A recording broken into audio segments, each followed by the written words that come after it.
Hi everyone. இந்த வீடியோல நம்ம data science process பத்தி பார்க்க போறோம். process அப்படினாலே செயல்முறை அப்படின்னு நம்ம சொல்லலாம். So data science processல அந்த particular project execute பண்றதுக்கு 6 phases இருக்கு. Setting the research goal, retrieving data, data preparation, data exploration, data modeling, presentation and automation. So இந்த ஒவ்வொரு phaseலயும் நம்ம எப்படி project develop பண்றோம் அப்படிங்கறத பார்க்கிறோம். First one is setting the research goal. இதுல நம்மளுடைய ரிசர்ச் எதுல இருக்கு அப்படிங்கறத நம்ம தெரிஞ்சுக்கிட்டு ஃபர்ஸ்ட் அதுக்கு ஒரு ப்ராஜெக்ட் சார்ட்டை வந்து நம்ம ரெடி பண்ணணும். அந்த சார்ட்ல வந்து என்னென்ன டீடைல்ஸ் இருக்கணும் அப்படின்னா நம்ம எதை பத்தி ரிசர்ச் பண்றோம், இதனால யூசருக்கு என்ன பெனிஃபிட், ஸோ நம்ம ரிசர்ச் பண்றதுக்கு நமக்கு தேவையான டேட்டா அண்ட் ரிசோர்சஸ் என்னெல்லாம், அப்போ நம்ம எந்த மாடியூல எந்த டைம்ல கம்ப்ளீட் பண்ணணும், ஸோ இந்த மாதிரியான டீடைல்ஸ் எல்லாத்தையுமே அந்த சார்ட்ல வந்து நம்ம வச்சுக்கணும். ஃபார் எக்ஸாம்பிள், இப்போ ஒரு சிம்பிள் எக்ஸாம்பிள்ல சொல்றேன். நம்மளோட ஃப்ரெண்டோ இல்ல நமக்கு தெரிஞ்சவங்க யாரோ வந்து இப்போ இங்க இருந்து இன்னொரு ஒரு கண்ட்ரிக்கு டிராவல் பண்ண போறாங்க. For example travelling from India to London நம்ம வச்சுக்கலாம். ஸோ இதுக்கு வந்து நான் எதுல போறது, பெஸ்ட் ஏர்லைன்ஸ் என்ன அப்படிங்கறத எனக்கு சொல்லுங்க அப்படின்னு சொல்லி உங்ககிட்ட கேக்குறாங்க. ஸோ நம்ம இந்த ஃபர்ஸ்ட் ஃபேஸ்ல என்ன பண்ணணும் அப்படின்னா, அவங்க வந்து நம்மளுடைய ப்ராஜெக்டை வந்து ஃப்ளை சேஃப் அப்படின்னு ஒரு ப்ராஜெக்ட் அப்படின்னு நம்ம எடுத்துக்கணும். ஸோ அதுக்கு என்னென்ன டீட்டெயிலாம் வேணும், என்னென்ன ஏர்லைன்லாம் இருக்கு, எத்தனை ஃப்ளைட் இருக்கு, ஸோ அது எங்க இருந்து எங்க போகுது, டைரக்டா போகுது, இந்த மாதிரி என்னென்ன வேணும் அப்படிங்கறத நம்ம தெரிஞ்சுக்கிறது செட்டிங் த ரிசர்ச் கோல். ரெண்டாவது வந்து retrieving data. It is collecting the data and ensure the data is correctly used. இதுல என்ன பண்றோம், எல்லா இடத்துல இருந்தும் டேட்டாவை கலெக்ட் பண்ணிட்டு அதை கரெக்டா நம்ம யூஸ் ஆகுதா, அந்த டேட்டா கரெக்டா இருக்கா அப்படிங்கறதெல்லாம் நம்ம இதுல செக் பண்றோம். குவாலிட்டி செக் அப்படின்னு சொல்றோம்ல, அது மாதிரி. ஸோ நம்ம டேட்டா இருக்கு. இப்போ ஃபார் எக்ஸாம்பிள் நம்மளோட எக்ஸாம்பிள்ல அந்த ஃபிளைட்டை வந்து நம்ம கண்டுபிடிக்க போறோம், பெஸ்ட் ஏர்லைன்ஸ் எது அப்படின்னு சொல்லி நம்ம கண்டுபிடிக்க போறோம். ஸோ இப்போ ப்ரீவியஸ் ஹிஸ்டரியில இருந்து நம்ம டேட்டாவை வந்து எக்ஸ்ட்ராக்ட் பண்றோம். என்ன பண்றோம், இப்போ இந்தியால இருந்து ஸ்டார்ட் ஆகி லண்டனுக்கு போற ஃபிளைட் ஒரு நாளைக்கு எத்தனை ஃபிளைட் இருக்கு, 1 வீக்குக்கு எத்தனை ஃபிளைட் இருக்கு, எது வந்து டைரக்ட் ஃபிளைட், இந்த மாதிரி எல்லாம் டீடைல்ஸ் பார்த்து அந்த டேட்டா எல்லாம் இப்போ ஒரு பர்டிகுலர் ஏர்லைனை நம்ம சூஸ் பண்ணிட்டோம். அந்த ஏர்லைன் வந்து இன்னும் ஆப்ரேஷன்ல இருக்கா, இன்னைக்கும் போயிட்டு இருக்கா, கரெக்டா தான் இருக்கா அப்படிங்கறத செக் பண்றதுதான் எக்ஸிஸ்டன்ஸ். இப்போ அது வந்து கரெக்டா போய் ரீச் ஆயிருக்கா, இல்ல டிலேவா ரீச் ஆயிருக்கா, இல்லைன்னா கேன்சல் ஆயிருக்கா, அதோ ஏர்லைனோட குவாலிட்டி எப்படி இருக்கு அப்படிங்கிறது குவாலிட்டி செக். ஸோ இந்த மாதிரி மாடல் எல்லாம் நம்ம டெவலப் பண்ணிட்டு இருக்கும் போது எல்லா யூசருக்குமே எல்லா இடத்துல உள்ள டேட்டாவையும் ஆக்சஸ் பண்ண முடியாது. ஸோ அதுக்கு அந்த நமக்கு தேவையான டேட்டாவை ஆக்சஸ் பண்றதுக்கு நமக்கு பெர்மிஷன் இருக்கா, இது எல்லாத்தையுமே இந்த செகண்ட் ஃபேஸ்ல நம்ம பார்க்கிறோம். Third face data collection. Data collection வந்து என்னன்னா, நம்ம டேட்டாவை என்னென்ன வேணும்னு தெரிஞ்சுக்கிட்டோம், அதை கலெக்ட் பண்ண ஆரம்பிச்சிட்டோம். இப்போ இதுல இருந்து எரர் ஏதாவது இருந்ததுன்னா அதை ரிமூவ் பண்றது தான் இந்த third phase. So error remove ஆயிடுச்சு அப்படின்னாலே we get a good quality of data. அப்போ அந்த டேட்டாவோட குவாலிட்டி நல்லா இருக்கும். ஸோ டேட்டாவோட குவாலிட்டி நல்லா இருக்கணும்னாலே we need 3 steps, that is cleaning, integration and transformation. Cleaning நாலே நமக்கு தெரியும், it is removing the false values and inconsistencies, redundant values, duplicate values, இது எல்லாத்தையுமே ரிமூவ் பண்றது. இன்டகிரேஷன்னா, since it is big data, நம்ம வந்து மல்டிபிள் சோர்சஸ்ல இருந்து வேல்யூஸை நம்ம எடுத்துக்க போறோம், இன்ஃபர்மேஷனை எடுத்துக்க போறோம், அது எல்லாத்தையுமே நம்ம கம்பைன் பண்ணணும். It may be of different format and types, right, அது மாதிரி. ஸோ டிரான்ஸ்ஃபர்மேஷன், இப்போ நம்ம வேரியஸ் ஃபார்மேட்ல இருக்கிற டேட்டாவை நம்ம மாடலுக்கு தேவையான ஃபார்மேட்க்கு நம்ம டிரான்ஸ்ஃபர் பண்றோம். இந்த டேட்டா கலெக்ஷன் ஃபேஸ் வந்து டேட்டா சயின்ஸ் ப்ராசஸ்ல ரொம்ப ரொம்ப முக்கியமான ஃபேஸ். இந்த எரரை இந்த இடத்துல நம்ம ரிமூவ் பண்ணலன்னா, நெக்ஸ்ட் ஃபேஸ்ல வரும்போது எரர் வந்துச்சுன்னா, you have to again repeat this data collection phase and you have to remove the error. So இந்த மாதிரி பேக் அண்ட் ஃபோர்த் போயிட்டு வரக்கூடாது அப்படின்னு நம்ம நினைச்சோம்னா, இந்த டேட்டா கலெக்ஷன் ஃபேஸை வந்து நம்ம கரெக்டா பண்ணணும். நம்மளோட எக்ஸாம்பிள் படி இப்போ நம்ம என்ன பண்ணிட்டோம், ஒரு ஃப்ளைட் வந்து என்னென்னலாம் இருக்குங்கிற டீட்டெயில்ஸ் எல்லாம் நம்ம கலெக்ட் பண்ணிட்டோம், அதோட குவாலிட்டி எல்லாம் செக் பண்ணிட்டோம்.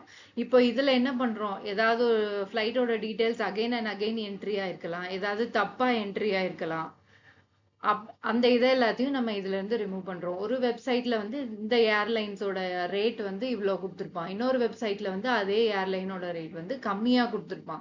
ஸோ இதெல்லாம் மல்டிபிள் சோர்சஸ். அப்ப எது வழியா நம்ம புக் பண்றது அப்படிங்கறதெல்லாம் நம்ம அதுல இருந்து டிசைட் பண்றோம். இதுதான் டேட்டா இன்டகிரேஷன். இந்த மாதிரி பண்றது தான் இந்த data collection phase. Next one is the data exploration phase. இதுல வந்து என்ன பண்றோம், நம்ம கலெக்ட் பண்ணி கிளீன் பண்ணி வச்ச டேட்டாவை பத்தி தெரிஞ்சுக்கிட்டு we are going to deeper understanding of data. அதை வச்சுதான் நம்ம மாடலை பில்ட் பண்ண போறோம். இந்த ஃபேஸை வந்து exploratory data analysis phase, EDA phase அப்படின்னு சொல்றாங்க. நம்ம டெவலப் பண்ற ப்ராஜெக்ட் அண்ட் மாடல்ல வந்து எப்படி வேரியபிள்ஸ் வந்து ஒண்ணுக்கு ஒண்ணு ரிலேட்டடா இருக்கு, இந்த எங்கெங்க இருந்துலாம் டேட்டாவை வந்து நம்ம கலெக்ட் பண்ணியிருக்கோம். அவுட்லேயர்ஸ் அப்படிங்கிறது வந்து என்னன்னா, from the name it self நம்ம சொல்லலாம், அந்த இதுக்கு சம்பந்தம் இல்லாத ஏதாவது டேட்டா இருந்துச்சு அப்படின்னா இந்த இடத்துல நம்ம ரிமூவ் பண்ண முடியும். ஸோ நம்ம டேட்டா கலெக்ஷன் ஃபேஸ்ல டேட்டா கிளென்சிங்கை வந்து நம்ம கரெக்டா பண்ணல அப்படின்னா இந்த ஃபேஸ்ல அவுட்லேயர் வரும். அப்போ நம்ம அகெயின் அதை வந்து நம்ம ரிமூவ் பண்ணி ஆகணும். You have to repeat the phase. So இந்த மாதிரி வேரியபிள் இன்ட்ராக்ஷன், டிஸ்ட்ரிபியூஷன், அவுட்லேயர்ஸ் இதெல்லாம் பத்தி தெரிஞ்சுக்கணும்னா you need this descriptive statistic, visual technique, simple modelling இதெல்லாம் வச்சு அதை நம்ம தெரிஞ்சுக்கலாம். ஸ்டாட்டிஸ்டிக்ஸ்னா புள்ளி விவரங்கள். இப்போ நம்ம வந்து இது டிலேயா போயிருக்கா ஃபிளைட்டு, எவ்வளோ நேரம் டிலேயா போயிருக்கு, இது வந்து ஏர்லியரா போயிடுச்சா, எவ்வளோ ஏர்லியரா போச்சு, எத்தனை தடவை கேன்சல் ஆச்சு. இப்போ ஒரு ஃபிளைட் வந்து அடிக்கடி கேன்சல் ஆயிட்டே இருந்தது அப்படின்னா நம்ம வந்து அதை புக் பண்ண வேண்டாம். ஸோ இதெல்லாம் நம்ம அதுல இருந்து கொண்டு வரோம்ல, that is descriptive statistics. Visual techniques like சார்ட்லயோ கிராஃப்லயோ அந்த அந்த நமக்கு தேவையான ஏர்லைன் ரிலேட்டடான விஷுவல் இருந்துச்சு அப்படின்னா அதுல இருந்தும் நம்ம ஒரு கன்க்ளூஷனுக்கு வரலாம். இல்ல வேற ஏதாவது மாடல்ல வந்து இதுக்கு தேவையான அவுட்புட் இருந்ததுன்னா அதை கூட எடுத்து நம்ம இதை ஃபைனலைஸ் பண்ணலாம். இதுதான் இந்த fourth phase, that is exploration face.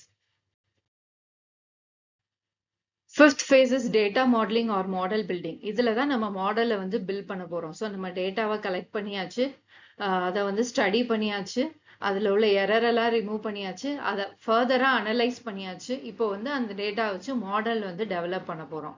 இந்த மாடலை டெவலப் பண்ணிட்டோம்னாலே நம்மளுடைய ஃபைனல் ரிசர்ச்க்கான ஆன்சர் வந்து நமக்கு கிடைச்சிரும். ஸோ இந்த மாடலை டெவலப் பண்றதுக்கு என்ன டெக்னிக்கை நம்ம யூஸ் பண்ணலாம், அதுக்கு நமக்குள்ள ப்ராஜெக்டை பொறுத்து நம்ம டெக்னிக்கை செலக்ட் பண்ணணும். ஸ்டாட்டிஸ்டிக்ஸா, மெஷின் லேர்னிங்கா, ஏஐயா, ஓஆரா, இந்த மாதிரி நிறைய ஃபீல்டு இருக்கு. எந்த ஃபீல்ட்ல இருந்து நம்ம செலக்ட் பண்ண போறோங்கிறத நம்ம டிசைட் பண்ணி எந்த பர்டிகுலர் ஃபீல்டை சூஸ் பண்ணியிருக்கோமோ அந்த ஃபீல்டை வச்சு ஃபர்ஸ்ட் வேரியபிள்ஸ் எல்லாம் செலக்ட் பண்ணி அந்த மாடல் எக்ஸிக்யூட் பண்ணி பார்த்து அதுக்கப்புறம் அது கரெக்டா ஒர்க் ஆகுதாங்கிறத நம்ம செக் பண்றோம். ஒர்க் ஆகல அப்படின்னா நம்ம இப்போ டெக்னிக்கை சேஞ்ச் பண்ண போறோம் அப்படின்னா வேற ஒரு டெக்னிக்கை எடுக்கிறோம். வேற டெக்னிக் திருப்பி selecting the variable, executing the model. இது வந்து ஒரு ஐட்ரேட்டிவ் ப்ராசஸ். நம்மளுக்கு கரெக்டான அந்த மாடல் டெவலப் ஆகி நமக்கு வேணுங்கிற அவுட்புட் வர வரைக்கும் இந்த ப்ராசஸை வந்து நம்ம ரிப்பீட்டடா பண்ணி பண்ணி நம்மளோட எஃபிஷியன்ட் அவுட்புட்காக நம்ம வெயிட் பண்றோம்.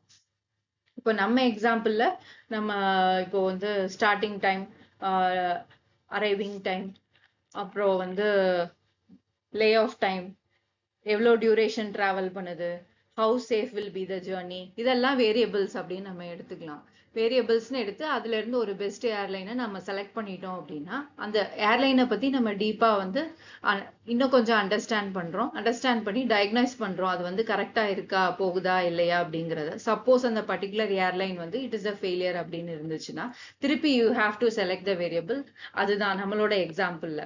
இது வந்து ஒரு சின்ன அண்டர்ஸ்டாண்டிங்காக நான் சொல்றது. Next phase is the presentation and automation phase. இதுதான் ஃபைனல் ஃபேஸ். இதுல என்ன பண்றோம், நம்ம மாடல் டெவலப் பண்ண உடனே அதுல இருந்து நமக்கு பெட்டர் ரிசல்ட் வந்துருச்சு. பெட்டர் ரிசல்ட்டை வந்து அந்த யூசர் ஆர் தி கிளைண்ட்க்கு வந்து நம்ம கொடுக்குறோம். பிரசன்டேஷனா கொடுக்குறோம், இல்லைன்னா ரிசர்ச் ரிப்போர்ட்ஸா நம்ம சப்மிட் பண்றோம். இந்த பிரசன்டேஷன் ரிப்போர்ட்ஸை வச்சு அவங்க என்ன பண்ணுவாங்க, மேபி ஃபர்தர் இன்னொரு மாடலை அவங்க டெவலப் பண்ணாங்க அப்படின்னா இதோட அவுட்புட்டை வந்து அதுக்கு இன்புட்டா வச்சு அவங்க டிசைன் பண்ணலாம். அப்போ அந்த இடத்துல we have to execute and show them the process. So இது எல்லாத்தையும் பண்ணி ப்ரெசென்ட் பண்ணி முடிச்சிட்டோம்னா நம்மளோட டேட்டா சயின்ஸ் ப்ராசஸ் வந்து ஓவர் ஆயிடுச்சு.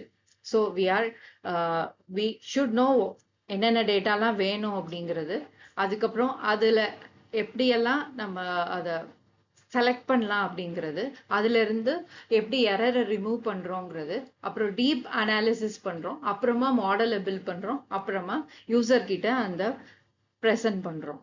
So these are the phases of data science process. Big டேட்டானா நம்ம என்னன்றத பார்த்திருக்கோம். இந்த பிக் டேட்டாவை வந்து ஹேண்டில் பண்றதுக்கு வேரியஸ் டெக்னாலஜிஸ் இருக்கு. Like distributed programming, distributed file system, scheduling, servers, security, integration, SQL and NoSQL, machine learning, various technologies. அது ஒண்ணுமே வந்து வேரியஸ் டூல்ஸ் அண்ட் காம்பனன்ட்ஸை யூஸ் பண்ணி தான் இந்த டேட்டா சயின்ஸ் ப்ராசஸை நம்ம பண்றோம். இப்ப நம்ம எக்ஸாம்பிள்ல இப்ப நம்ம வந்து ஹாட் ஸ்டார்ல ஒரு மூவி பாக்குறோம் அப்படின்னா, ஒரு மூவி பார்க்கும் போதே அதுக்கு ரிலேட்டடான வேற நிறைய மூவி அதே சேம் இதுல வருது. அது மட்டும் இல்லாம இப்போ ஒரு இடத்துல போய் நம்ம ஒரு பர்டிகுலர் டேட்டாவை வந்து பார்த்தோம், செக் பண்ணோம் அதோட அவைலபிலிட்டிய அப்படின்னா, ஒரு ப்ராடக்ட் வாங்குறதுக்கு அந்த ப்ராடக்ட்டை பத்தி அட்வர்டைஸ்மெண்ட்டே வேற சோஷியல் நெட்வொர்க்ல நம்ம ப்ரௌஸ் பண்ணும்போது நமக்கு வந்துட்டே இருக்கு. ஸோ இதெல்லாமே நம்மளுடைய யூசரோட டேட்டாவை கலெக்ட் பண்ணி தான் அவங்களுடைய ப்ரௌசிங் ஹிஸ்டரி அது எல்லாத்தையுமே செக் பண்ணி கஸ்டமரோட இன்ட்ரெஸ்ட்டை மெயினா வச்சு தான் அவங்க அந்த ரிலேட்டட் கண்டென்ட்ஸை திருப்பி திருப்பி நம்ம கிட்ட கொண்டு வராங்க. ஸோ இதெல்லாமே ஒரு smaller real time example of data science process. Thank you.